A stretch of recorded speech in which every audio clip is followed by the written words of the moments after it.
for not accepting a flimsy answer from the Cabinet Secretary in charge of Interior, Kipchumba Murkomen. I was at my lowest as I walked out of Parliament when other women in the same house were jeering at me. When they looked at me, even there is one woman leader, a woman representative. If you listen to that clip, there is one woman in that clip who said, "Tutakupiga vita." Shame. If you listen to that clip, there is one woman who said, "Tutakupiga vita." Shame. That was my lowest. My lowest because I have been in the women movement in this country since I was 19 years old. I have been participating in the arena of trying to make sure that women politicians get political space for them to make critical decisions like the one I'm trying to make. It defeated me to see women representatives and women MPs watch me as I was getting patronized by men, including the speaker himself, and they never defended me for standing for the rights of the women of Kenya. That is the lowest Kenya has gone on matters of women rights. So on Wednesday, 13th August 2025, I staged a protest in the National Assembly against the Cabinet Secretary for Interior and National Assembly Administration, Honorable Kipchumba Murkomen, for failing to effectively oversee the arrest of the prime suspect in the femicide of 42 women whose bodies were discovered at Kware dam site in July of 2024. In response, the Speaker of the National Assembly, Honorable Moses Wetangula, issued a 20-day suspension against myself, barring me from using my office and from appearing in Parliament to represent my constituents, some of whom are here with me today. This is punitive action, and it is viewed as an attempt to silence both myself and the broader anti-femicide movement of Kenya, which continues to demand accountability from security agencies for failing to protect Kenyan women and girls from gender-based killings. In his response to my question in Parliament on the Kware dam site murders, the CS Murkomen confirmed that after 13 months, the Directorate of Criminal Investigation, that is the DCI, has only positively identified 5 out of 42 bodies. Please note, after 13 months, that is 1 year and 1 month, they have only been able to identify only 5 out of 42 bodies. He further admitted that since 20th August 2024, the prime suspect Collins Jumaisi escaped from police custody. The DCI has made no meaningful progress in locating him or identifying other suspects. Since 2016, over 930 women have been murdered in Kenya. I want to repeat, since 2016, over 930 women have been murdered in Kenya, yet only 216 perpetrators have been prosecuted.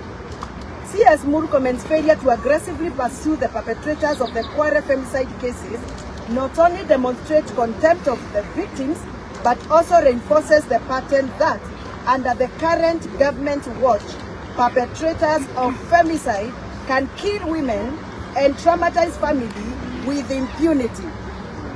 Speaker Wetangula's decision to act against myself rather than holding CS Murkomen accountable for failing to fulfill his constitutional duty to safeguard internal security further perpetuates this pattern of contempt against women's rights. It is particularly alarming that following his flippant treatment to myself and other leaders like Senator Gloria, who has gone through the same, Murkomen went on to dismiss the BBC Africa Eye documentary, Madams, exposing Kenya's child sex trade in Maimahio in Kirigiri, describing it as an attack on Kenya's image. This reflects a consistent unwillingness to address urgent and systematic threats to women and girls of Kenya. My suspension is a call to action to all Kenyans to stand in solidarity with the femicide victims and to demand accountability from state institutions going forward. Wamama Viva! Viva! I commit as a member of parliament elected by the power of the vote, enshrined by the Kenyan Constitution, as a woman leader of this country, as a mother of girls and boys, I will continue to play my critical and active role in defending the rights of women, mothers, girls, and children of Kenya. I will not be cowed by such activities and actions as seen or witnessed in last parliament activity patronized by Speaker Moses Wetangula. I want to remind Speaker Moses Wetangula that any woman elected in the National Assembly is not a mama. Any woman elected in the National Assembly is referred to as honorable member. Mamas are languages that are used to bring down the women's status in the society. Mamas are called to us whenever we are in our homes. But when we are in parliament, we are honorable members of parliament. Wamama Viva! Viva! As a woman leader in this country, I want to register my disappointment with the government of the day. President William Ruto, the patron of my party that has sponsored me in the National Assembly, committed to a national women charter and promised to deliver sanitary towel to every deserving girl of this country. 2 years and a half are gone. That has not been done. President William Ruto, you have failed the girls of Kenya. President William Ruto committed through a national charter, which he committed through the commitment of a personal signature, to provide diapers to lactating mothers of Kenya. It is now 2.5 years and those diapers to lactating mothers have not been delivered.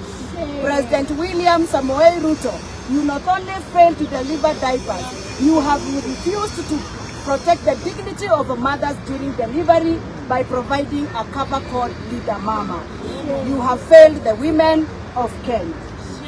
As I complete my press statement today, I want to reassure the women of Kenya, those that are aspiring to become MCAs, those that are aspiring to become members of parliament, governors and senators, do not back down.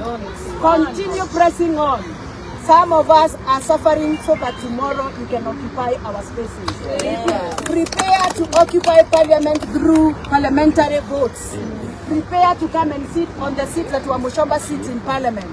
Prepare to be governors, prepare to be senators, so that our voice can be amplified as the women of Kenya. Viva Wamama Viva! Viva! Viva Wamama Viva! Viva! From today, we are continuing to rally the call to action to protect the women of Kenya from harassment from the police, harassment from patriarchal system of political parties, and harassment from their workplaces. Senator Oroba said something that I think Kenya has not heard. Her problems and wars started when she talked about sexuality, sexual harassment in the corridors of offices of government. Senator is speaking on behalf of so many women who are quiet. There are so many women who are intimidated in their job workplaces, women intimidated in political parties, women intimidated in colleges and universities, and Senator is speaking for so many women. Continue praying for us, continue standing with us, and thank you very much for coming to stand with me as I give my press out today. Asanteni sana.